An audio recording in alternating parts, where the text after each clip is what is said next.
সারা বছর সমালোচনা করা সত্ত্বেও অ্যাপেল তাদের আইফোন 16 প্রো ম্যাক্স আর 16 প্লাস আমাদের কাছে যথারীতি বিগত 4 বছরের মতো এবারও পাঠিয়ে দিয়েছে। আর এবারও আমরা খুঁটিয়ে খুঁটিয়ে দেখবো যে এই ফোনগুলোতে আসলে ভালো কি কি আছে, হ্যাঁ অবভিয়াসলি খারাপ কি কি আছে। আর আইফোন আনবক্সিং করার এক্সপিরিয়েন্স কিছুই নেই, মানে আনবক্সিং করার এক্সপিরিয়েন্স খুবই প্রিমিয়াম, তবে বক্স ক্রমশ পাতলা হয়ে যাচ্ছে, ভিতরের জিনিসপত্র একে একে সরে যাচ্ছে। বক্স খুললেই আমরা ফোন ছাড়া পাচ্ছি একটা USB type C to type C cable, কিছু কাগজপত্র, একটা সিম ইজেক্টর পিন আর ব্যাস।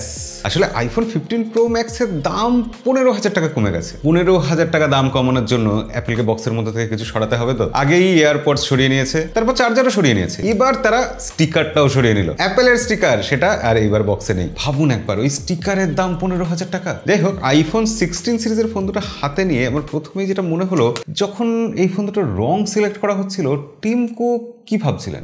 হ্যালো এশিয়ান পেন্টস, আমি আপেলের অফিস থেকে বলছি। এবার আমাদের 16 নম্বর সিরিজ আসছে না, তার জন্য নতুন রং দরকার।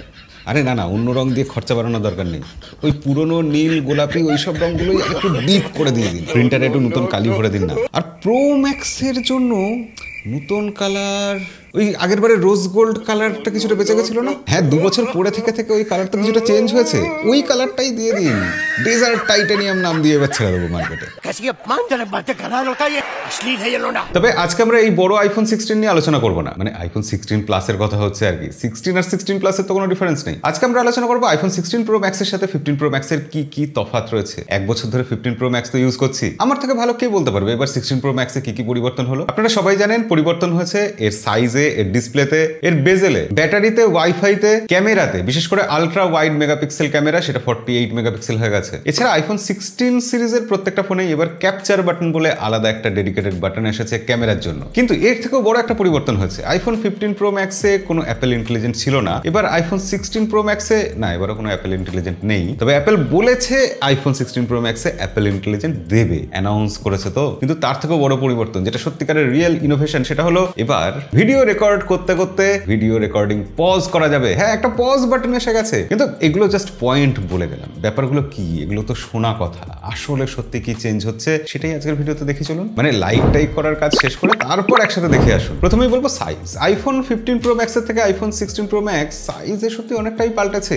1 মিলিমিটার বেশি লম্বা হয়ে গেছে। যারা বলছে চওড়ায় বাড়েনি তারা মিথ্যা কথা বলছে, 1 চুল বাড়লেও চওড়াতে বেড়েছে। তবে ওজনের কিন্তু তেমন কোনো তফাৎ হয়নি, এই ব্যাপারটা খুব ভালো। চিন, বেজেল এগুলো মানে সত্যি প্রায় অদৃশ্য করে দিয়েছে, এটা মানে অসাধারণ কাজ। আইফোন 15 প্রো ম্যাক্সেও চিন বেজেল কম ছিল, কিন্তু এবার 16 প্রো ম্যাক্সে উল্লেখযোগ্যভাবে সেটা কম, তবে প্যানেল কিন্তু সেই প্রায় একই। এবার আইফোন 16 প্রো ম্যাক্সে স্যামসাং এর E14 প্যানেল ইউজ করা হয়েছে, ডিসপ্লে সাইজ বেড়েছে তবে পিপিআই কিন্তু বাড়েনি। হ্যাঁ, রেজলিউশন সামান্য হলেও বেড়েছে। এমনিতে দুটো ডিসপ্লে যখন পাশাপাশি আমরা রাখছি, যখন তাতে কিছু কন্টেন্ট চালাচ্ছি, দেখছি যে কোনো তফাৎ নেই। HDR10 থেকে আরম্ভ করে কালার রিপ্রোডাকশন, ভিউইং অ্যাঙ্গেল সব কিছু একদম অ্যাজ ইট ইজ সেম, কিন্তু উল্টে দেখলেই পাল্টে গেছে। এবং ডিসপ্লেতে এবার প্রোটেকশন হিসেবে সেরামিক শিল্ড যেটা ইউজ করা হয়েছে সেটা 15% বেশি মজবুত। এমনিতেই দেখুন অ্যাপেলের কিন্তু গতবার ডিজাইন একটা ফ্ল ছিল, কোমরের হাইট থেকে পড়ে গেলেও এই ব্যাক সাইডের প্যানেলটা কিন্তু ভেঙে যাচ্ছিল। এবার 16 প্রো ম্যাক্সে অ্যাপেল অ্যালুমিনিয়াম চেসিসের উপর এই গ্লাসটা ইউজ করেছে, যার ফলে বিল্ড কোয়ালিটি কিন্তু আরো বেটার হয়েছে, ডিউরেবিলিটি আরো বেড়েছে। যারা টেস্ট করেছে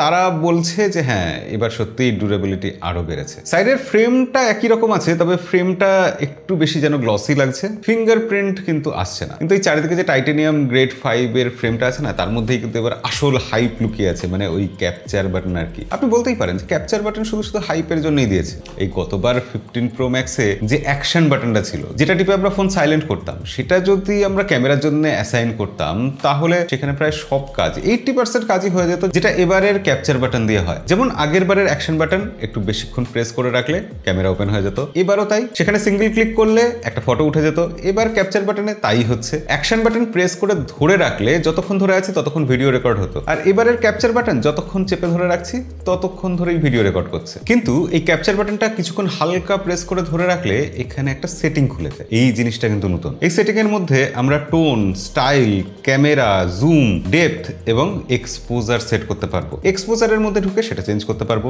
ডেপথের মধ্যে ঢুকে ব্যাকগ্রাউন্ড কতটা ব্লার হবে সেটাকে ঠিক করতে পারবো। তারপর আছে জুম, এই জিনিসটা বেশ কাজের। এর উপর স্লাইড করলে 0.5x থেকে একেবারে আমরা কত এক্স অব্দি, দেখি কত এক্স অব্দি, 25x অব্দি জুম করতে পারছি। আমরা আইফোন 15 প্রো ম্যাক্সের সাথে 16 প্রো ম্যাক্সের এই 25x জুম করে তুলনা করে দেখেছি যে এবার যেন 25x এ জুম করে ছবি একটু বেশি ভালো আসছে। এরপর সেটিং এর মধ্যে আছে ক্যামেরা অর্থাৎ আমরা 5x টেলিফটো জুম পাবো, তারপর 2x টেলিফটো জুমে ছবি তুলতে পারবো, তারপর 1x এ তুলতে পারবো, তারপর 0.5x এ পারবো। এই কাজটাও ওই স্লাইড করে করেই হবে। এরপর আছে স্টাইল। এখানে বিভিন্ন স্টাইল যেরকম ফুল রোজ, ন্যাচারাল, রোজ গোল্ড, অ্যাম্বার, এরকম বিভিন্ন স্টাইল সিলেক্ট করতে পারবো। সোজা কথায় ফিল্টার। ভিভো ওপোকে দেখে অ্যাপেলও ইন্সপায়ার্ড হয়েছে। অ্যাপেল ফ্যানরা গর্ব করে চিরকাল বলতো না অ্যাপেলে একদম ন্যাচারাল সবকিছু হয়, এবার দিয়ে দিয়েছে একদম ন্যাচারাল। স্টাইলের পর রয়েছে টোন, যেখান থেকে আমরা বিভিন্ন রকম টোন চেঞ্জ করতে পারবো। এই দুটো ফোন দিয়ে ছবি তুলে আমাদের যেটা লেগেছে যে তফাৎ কিছুই প্রায় নেই, কোনো তফাৎই আমরা অনুভব করিনি। ডায়নামিক রেঞ্জ হ্যাঁ আইফোন 15 প্রো ম্যাক্সের সামান্য বেশি, এটা অদ্ভুত ব্যাপার। তবে রাত্রিবেলা ছবি তুলতে গিয়ে আমরা দেখলাম যে লাইট ফ্লেয়ার যেটা বিচ্ছুরণ, সেই জিনিসটা কিন্তু 16 প্রো ম্যাক্সে অনেক কন্ট্রোল বেশি হয়ে গেছে। তার কারণ অবশ্য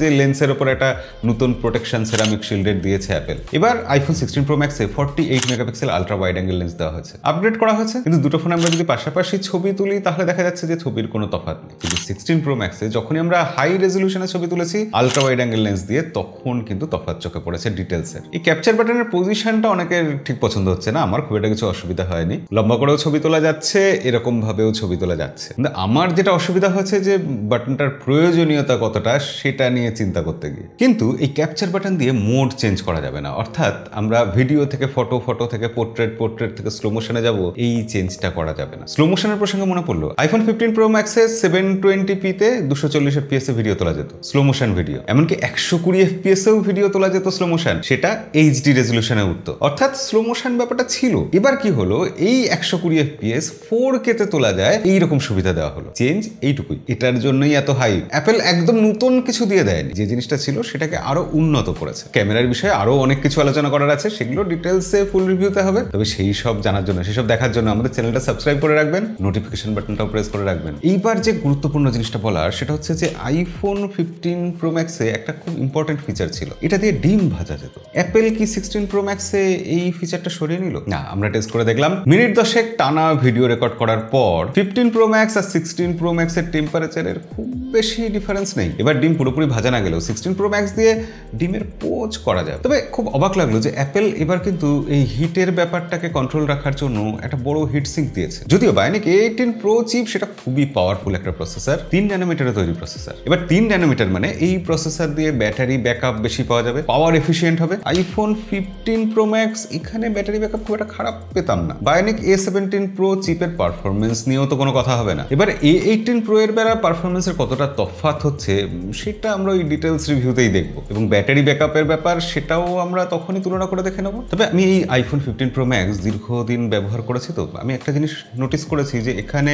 কল ড্রপ হয়ে যেত, নেটওয়ার্কের একটু সমস্যা হতো, ওই স্যামসাং এর ফোনে যেরকম বদনাম আছে আর কি। এবার আইফোন 16 প্রো ম্যাক্সে কিন্তু নতুন মোডেম লাগানো হয়েছে, আমি আশা করছি এবার কিন্তু নেটওয়ার্কের ইস্যুটা থাকবে না। দেখা যাক, সেটা ইউজ করেই বলতে পারবো। তবে যে জিনিসটা খুব একটা কাজে লাগবে না, যেটা টেস্ট করার সুযোগও নেই, ওয়াইফাই 7। এবার ওয়াইফাই 7 দিয়েছে, গতবার ওয়াইফাই 6E ছিল। এবার ওয়াইফাই 7 কার সাথে কম্প্যাটেবল হবে? আমার আশেপাশে চেনা জানা কোথাও নেই। বড় কোনো মাল্টি ন্যাশনাল কোম্পানিতে অ্যাপেলের অফিসেই যেতে হবে ওটা টেস্ট করার জন্য। তবে অ্যাপেল যে জিনিসটা নিয়ে লঞ্চ ইভেন্টে সব থেকে বেশি বলেছে সেটা হচ্ছে অ্যাপেল ইন্টেলিজেন্স।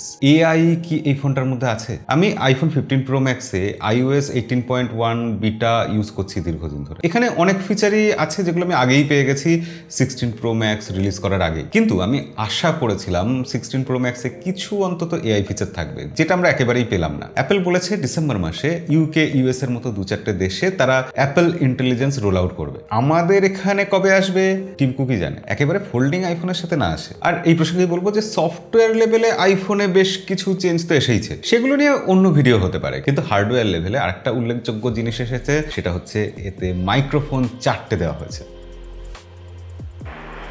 এখন 4টে মাইক দিয়ে রেকর্ড হচ্ছে, মানে আসলে আইফোন 16 প্রো ম্যাক্সে যে নতুন করে 4টে মাইক দেওয়া হয়েছে সেটা দিয়ে রেকর্ড করা হচ্ছে, এবং তার ফলে অডিও কোয়ালিটি কতটা ভালো হচ্ছে খারাপ হচ্ছে আপনারা বুঝতেই পারছেন। কিন্তু যেটা সবথেকে ইন্টারেস্টিং ব্যাপার, যেটা আমার লাগলো, যে রেকর্ড হওয়ার পরও অডিও কোয়ালিটিকে নানা রকম ভাবে চেঞ্জ করা যাচ্ছে।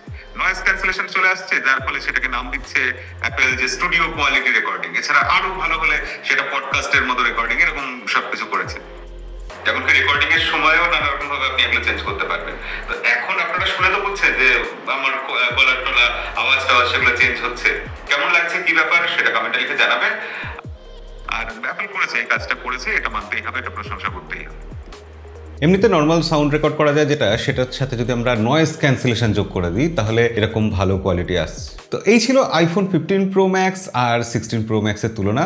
দুটো ফোনের খুব যে কিছু তফাৎ হয়নি ব্যাপারটা এরকম নয়, অনেক কিছুতেই ছোটখাটো চেঞ্জ করেছে অ্যাপেল, কিন্তু যেটা আসল ব্যাপার অর্থাৎ গ্রাউন্ড ব্রেকিং কিছু বিশাল কিছু পরিবর্তন, সেই জিনিসটা সেভাবে নেই। তো এইসব নিয়ে বিস্তারিত পরে কখনো আলোচনা করা যাবে। আজকের ভিডিও এমনিতেই লম্বা হয়ে গেছে, দেখা হবে পরের ভিডিওতে। আজকের মতো বিদায়।